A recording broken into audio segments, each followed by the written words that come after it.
What's up, guys? Welcome back to the channel. I am here with a very, very special guest and dear friend of mine, Taylor, and I'm gonna let her introduce herself, but I'm really excited about what we're gonna be talking about today. We actually thought it would be really great just to talk on anxiety. I know that a bunch of you guys have opened up to me about that being something that you struggle with, and so it's something that we're both passionate about. I think it's something we both kind of struggle with and dealt with ourselves in different ways. So I'm really excited for us to kind of dive into that. If you're new here, welcome to this video. I'm so glad that you're here, and I hope that you find this video encouraging and helpful.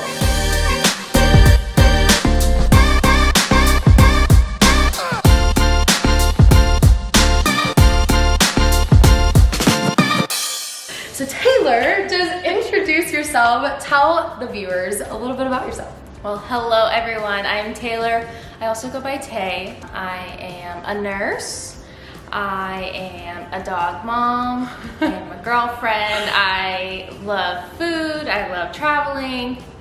I love my Maddie. We actually connected through, we were at One Day LA, and we've just stayed connected since. And when we were at lunch, we started talking about anxiety and things of that sort, and she was just mentioning that it was something she was passionate about. And honestly, for the longest time, I thought that it wasn't something I struggled with. I kind of had, I think, this picture of what anxiety looked like and kind of put it in this box. It has to look like this. If it doesn't look like this, then I don't struggle with it. And as I started paying more attention, literally since we had that conversation, I'm wait, maybe this is something I struggle with. Even coming off The Bachelor, I was really struggling with anxiety during that season of my life. I would just love to hear your thoughts on what you've struggled with as far as anxiety goes, and just why that's something that you've become really passionate about. I feel like mental health has kind of a stigma. Just because you don't necessarily have a mental illness like bipolar or a mood disorder, I think everyone needs to work on their mental health, and I think it's so important to being sane in your own good, making yourself happy, being able to provide for others. So I think that's really important. Yeah. And how do you feel like you have really struggled with anxiety for yourself, and what your mental health journey looked like? Last year, December, during the second COVID surge, I worked as a COVID nurse, so praise God for you. The first week I went on my own. We went out of ratio, so I had 5 patients instead of 4. I didn't have a charge nurse who was the lady that tells me how to do things and to help me, and so I literally would just be putting on my PPE and crying as I would be walking in these rooms because I was so overwhelmed. Especially in the nursing field, you don't really question things, you just do it. I have to do it, I'm just gonna do it, that's my job. I just felt myself withdrawing from my relationship, from my friend relationships, and I wasn't really sleeping, I didn't have any desire to do anything, and I didn't really realize that I was struggling with something until I think I was in the car with Taylor one day, and he was just are you okay? I feel you're at arm's and I was I think I'm depressed. I didn't even realize anything was wrong, and Taylor, I feel bad because he got the brunt of it. I had no clue anything was going on. I just had blinders on. I was just doing the thing and didn't realize anything was going on because I haven't struggled with mental health before. So I think it took that and me realizing that and being oh shoot. Other people are seeing this. People that I care about are being affected. And that's when I was okay, we need to figure something out because I don't want to jeopardize my relationships with my family and my friends and everything, and also just my own sanity. And what do you feel in that time were some of those symptoms? One that sticks out was just I had no drive to do anything. To eat, to work out, I didn't want to do anything. I didn't want to get out of bed, and I just thought it was because I was tired, because I was working and a night shift, and I just thought that was what was normal. So I think that's why it took me a while to realize that there was something wrong. I started feeling really anxious around people if we go out, or so random if I'm going to get my hair done. When you get your hair done, you have the cape on. It reminded me of the PPE that I had to put on, the gown. I had everything, and it made me feel, I've never been claustrophobic or anything. I would get so nervous, anxious, feel I was gonna throw up, and then I would be fine 5 minutes later. And then it just kept happening, and I was what the heck is going on? It kind of can come in waves, or look different for different people, come in different seasons. And I was saying, it was something that I had never struggled with until like I went on The Bachelor. Yeah. And I didn't even struggle with it when I was on the show. It was when I came off the show, and every single week, like I didn't know what was gonna be on the episodes. And so I would be like so anxious, like I could not eat, I could not sleep. How do you feel like you've been able to really cope with it in this season? Obviously the biggest first step was like realizing that awareness, there's something happening, and I'm so thankful that Taylor said something to me once he started realizing it, because I don't know how long it would have taken me. So a big thing for me was setting a boundary with work, because we were so understaffed. I would get a text from our manager like every day trying to get us to come in and pick up extra shifts because we had no help, and I would go because I felt bad because I knew what it was like to be the nurse with no help. Yeah. So then I would go. Once I realized that I was dealing with all the stress and anxiety, I had to really just set that boundary and not let myself be overworked. Be able to take that time for me to either like sit in the bath like with a face mask or go to dinner with Taylor. Really just take that time for like me time and just kind of separate it. You know? We just live in such a busy culture that we don't take time for ourselves. We don't set boundaries. We don't know what that looks like, what that means. And we don't know how to love ourselves. We don't know how to take care of ourselves. And I know for us, like faith is a big part of our life. And so that's been a big part, you know, in our mental health and, you know, making sure that we're whole and good, whatever that looks like, making sure that you set boundaries for yourself and you take care of yourself. Do you feel like you've kind of felt like the pressures of like media? I think at times I do. I think I'm very thankful for the relationship that I have, and it's very not in that world. Taylor has a great head on his shoulders too. When Taylor and I posted our first photo together, I had so many instant followers, and it's almost like, what do you do? Maneuvering through that, figuring out how to deal with that, how to cope with it. That's like the biggest stressor that I've had from that. I do feel like the Lord kind of gives us a lot of different references. One of the stories that come to my mind, it's in Matthew, and it's the story of Peter on the boat in the water, and Jesus is walking on water. And I kind of like picture myself as Peter, which sounds kind of weird, but I like picture myself as Peter, and I'm like, okay, and Jesus calls me to like step out into the water. I think to myself how crazy that must have felt, because it's something that had never been done before, and it was like uncharted territory. It was the unfamiliar. It was also a moment where it was a huge storm. A lot of times when we step out, it's not sunshine and rainbows, and a lot of times like it is in the unfamiliar, and there's a lot of what ifs, there's a lot of winds against us, and just like waves crashing at us, and a lot that's trying to like bring us down in the anxieties of life.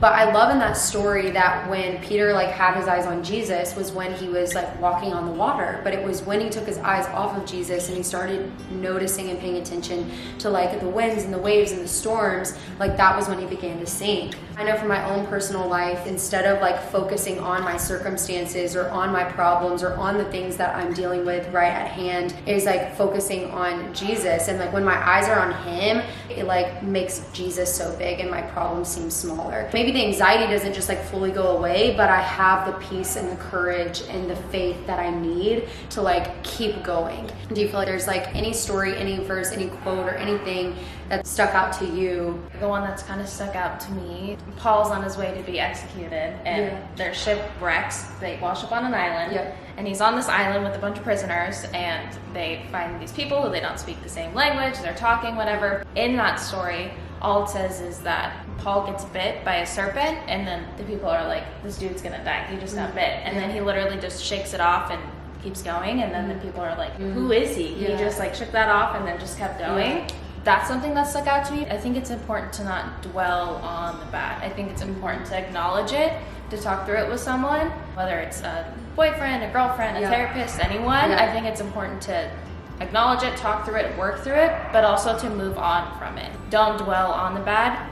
Turn your eyes to something, whether it's Jesus, whether it's the scripture, whether it's you go work out, you get a facial, whatever it is. Turn your eyes onto something else and just focus on that. So I actually just put on my Instagram story, I asked you guys like, what questions do you have about anxiety? What questions do you have about stress? And I got in a ton of people asking questions and just opening up. And so we thought we would just dive in. I know a lot of people that were submitting questions on my Instagram were just saying like how alone they felt. And I just want you to know you're not alone. I'm literally getting all kinds of responses right now of people who are in the same exact boat that you're in. That doesn't mean they're walking through exactly what you're walking through, but they can at least least understand the feeling of feeling stressed out or anxious. And I just want to just tell you, you're not alone. And yeah, we love you. We're here for you. We're praying for you. One of the questions I'll ask you is, what was the first step you took after realizing anxiety was a struggle? The first thing I did was make myself a routine. I would schedule myself to go take a workout class, or every Saturday I'd have date night and just like have alone time, no phone. Getting your body in a routine once you figured out like you're struggling with something kind of helps you cope, but also get over and learn how to deal move with. Forward. Yeah, I think consistency is just huge. Yeah, consistency is huge, and I think if you're using your routine to get yourself out of a rut, get yourself back into like a healthy cycle of things, it's important to make sure you don't focus so much on your routine that if something does happen, then everything falls apart. Use that just kind of as like the backbone of getting yourself back into your routine. No, that's a great point. I think it's like creating that balance in your mind of, I'm going to try and do everything I can to create this routine for myself. But if it's interrupted or if it doesn't go exactly as planned, I have to have grace for the situation. I have to have grace for myself, grace for the circumstances, learn that it's okay and keep going and just adjust accordingly, start over tomorrow. I think for me, like preparation is so important. And I think that also like it does reduce stress. And even like my book that comes out in a little bit, which I'm super excited about, that's a huge thing that I talk about, is like the power of preparation and how that really can reduce fear and stress and anxiety, but also how it can give you really like that strength and that courage that you need in moments where pressure or temptation or struggle or whatever it is like comes at you. You've really taken that time to prepare for whatever comes. How do you not let your thoughts spiral out of control? I think something that's really helped me has been prayer, meditation, breathing.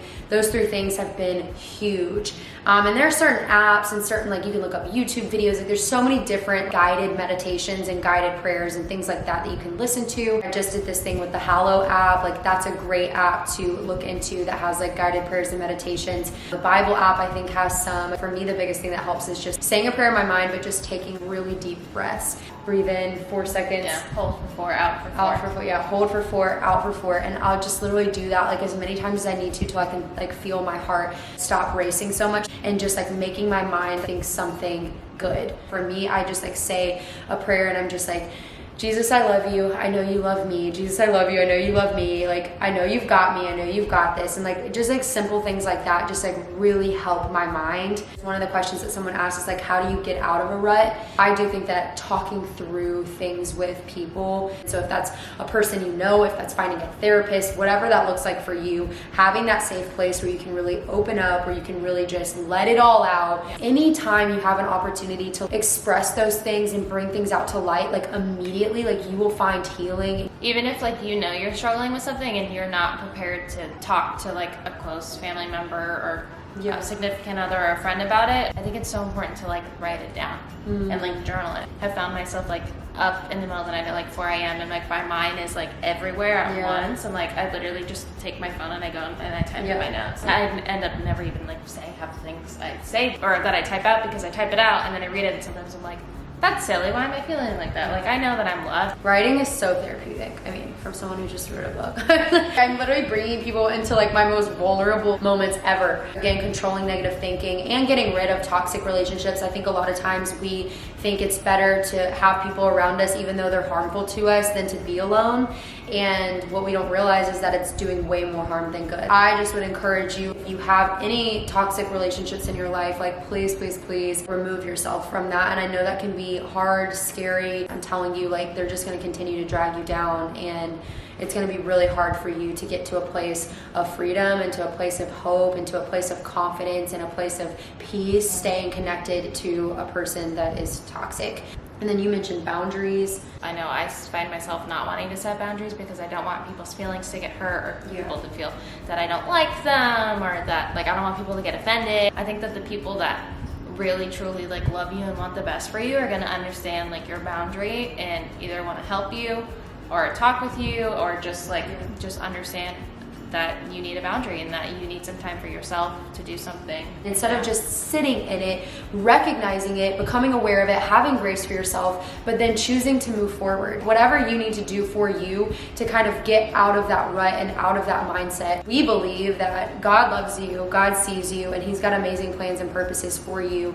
And He's a good God, and He wants to see you live the abundant life that He's called you to live. And please let us know, below in the comments, like what it is that, if you feel led to open up about what it is exactly that you're struggling with and how we can be praying for you, like we would love to do that. The last question that I want to ask Tay, so my book is called Made for This Moment. And so I want to ask you, she's like, I'm stressed. How do you feel like you were made for this moment? I really think this moment as it is now, like I've never publicly shared stuff that I have dealt with before. I have been blessed with a platform, and I think it's so important to be able to share the stuff that you're dealing with to like help other people feel like they're not alone, but then it also helps me feel like I'm not alone. I feel like I want to like help people. You have gifts and passions and things that God has entrusted to you, but it's not just for you, it's for others, and it's for helping other people. Because listen, life is hard.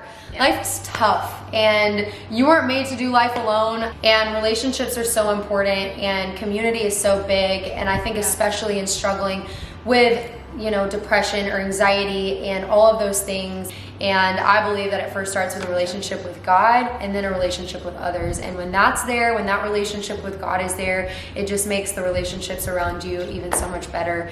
So just wanted to end on that note, but thanks for doing this video. You're the best. And I know so many people are going to be encouraged, by your story and with your wisdom. And you guys can go, I'll include like her Instagram handle below, and you guys can go check out her page, but she's awesome. And just her life is so inspiring, and you and Taylor, it's just so cool, like with the world that you guys are living in, the platform you guys have, and just how you're choosing to live your life. And she just has such a big heart, and I believe you're going to do great things, and this is just the beginning. But thank you for being on this, and I know you guys were encouraged and inspired by this, but just want you to know we are praying for you, we love you, we believe in you, and we believe that you guys were made for this moment. Love you guys.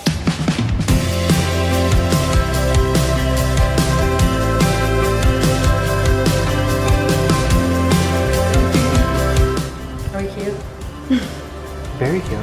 Because you're so bound to what happened yesterday, you can't even live out the promises of today or be excited about the future of tomorrow, because you're so bound with what happened yesterday. You're so bound with punching day.